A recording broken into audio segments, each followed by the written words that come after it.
thank you for tuning into Your Come Up. Where on Your Come Up, we discuss topics to help you come up. Business, finance, personal, spiritual, or physical. If this is your first time here, don't be stingy. Hit that like and subscribe button and the bell notification so you don't miss your come up. Today we're going to have a conversation with David Galvan, CEO of White Glove Moving Services. How you doing today, David? Good. How you doing, Nathen? Pretty good. You had enough coffee this morning? You had enough coffee. All right, awesome, man. I asked you to come on the show because I like your story and I think it needs to be shared of how you literally came from nothing to something.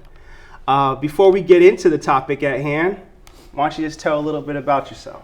I am 38 years old. I love to do moving. I love to work, and I'm a workaholic. Okay. Mrs. is okay with that? She loves it. Okay, good. Especially when the anniversary comes up. Moving is a necessary evil. I mean, when we're young, we got to do it. I think, I don't know what the average person moves in their lifetime is, 7 to 10 times throughout their life. You just got to move. And as we age, we don't want to bust our backs because pizza and beer is not going to cut it anymore. So we need professionals like you to help us with our moves.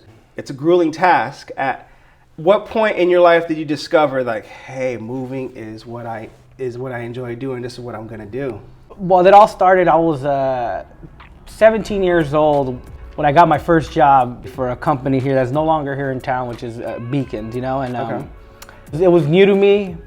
It was different than I've done. So I've done gardening since I was a kid, and it just clicked with me. And the day I started moving, I've been doing it ever since. I just love it. I wake up, every day is different. You meet new customers every day. And, I like the challenge of moving dressers, armwalls upstairs or whatnot, Right. Even till this day, I love to move. If I go 2-3 days without even doing anything, I miss moving. It's what Oh no, people gotta move. Yeah. We may be in a lockdown, people still gotta move. Yeah.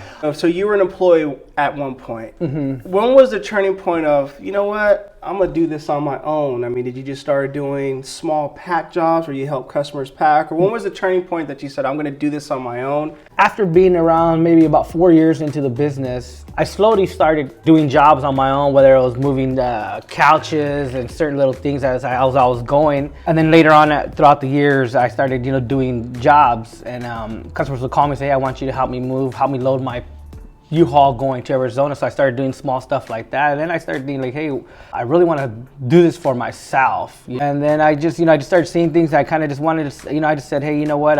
My son came around, who's around now. He's a junior, what's up? And then, I have my grandson now, it's 4 years old. So I started thinking more of like, what am I going to do for my future? Because moving into the moving industry, you see so many things going on. And you think like, I don't have a college degree or stuff. So I figured out I wanted to do something, and I knew it had to be something I was going to be good at. From names, it just started going to phone calls, to meeting the right people, to starting the business. If you would have asked me 10 years ago, would I be doing this today? I would have told you you're crazy. Because be careful what you wish for. Right. That was the hardest thing I ever did. Starting the business. You have a good crew behind you too. White Glove ain't nothing without a crew. I can't do the job myself. You need crews. Teamwork makes the dream work. Yeah, exactly. And I only got two. We're in my industry, my book for my moving company. We got winners and learners. We have no losers. Everybody here that works for me has been here for a while. I got pretty much a solid, good crew. You said you're 38 and you're a grandpa. It's pretty crazy. I know. Joking aside.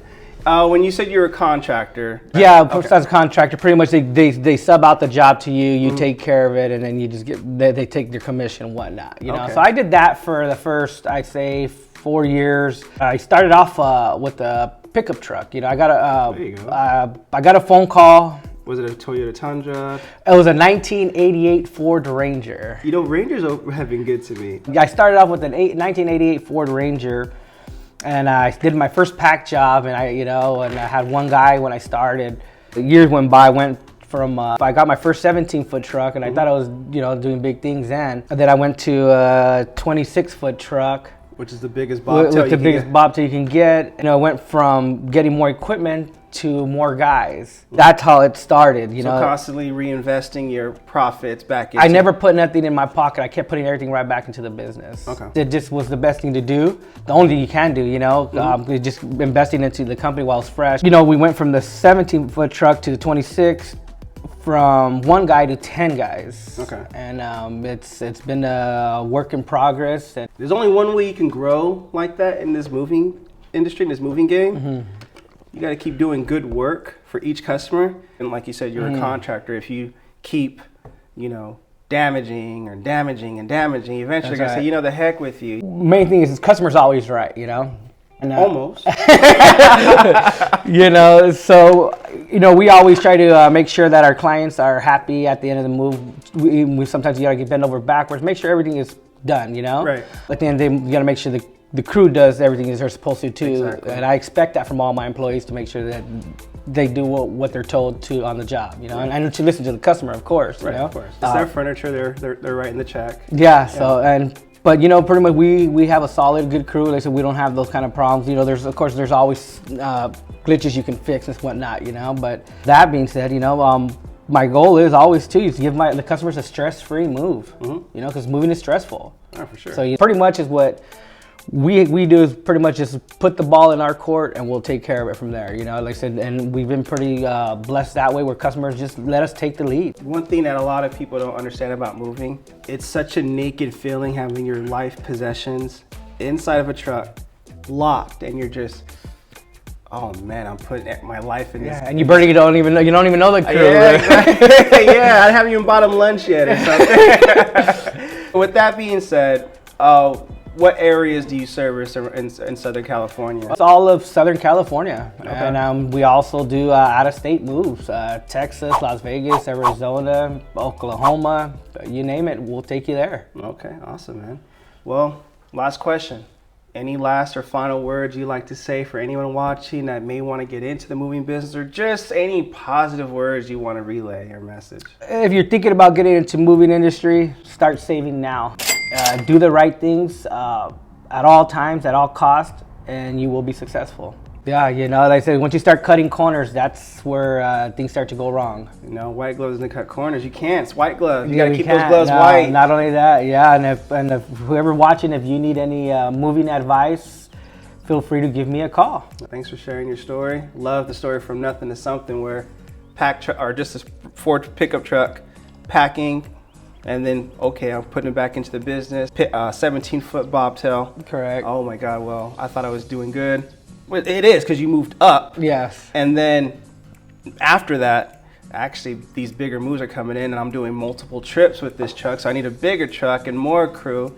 So it's just nice hearing how you can grow a business organically, you know. It could be done, you know. There's a lot of people think everything's impossible. No, it's not. It's gonna take work. People say they want to wait for the right time. Well, there's never going to be that right time. Oh, you got to do it. You just got to jump into it. Is when you do things you're a little not ready for, that's how breakthroughs happen. Exactly. So you're never going to be ready. I mean, you're a father, I'm a father. Yeah. We were not ready when our firstborn were born. No. It was just, we just got to get our act straight. Yeah, exactly. But cool, man. Thanks for All coming right, in thank today. you, Nate. Thank you for having me. No problem. Thank you for stopping by, and thank you guys for tuning into Your Come Up. Until next time.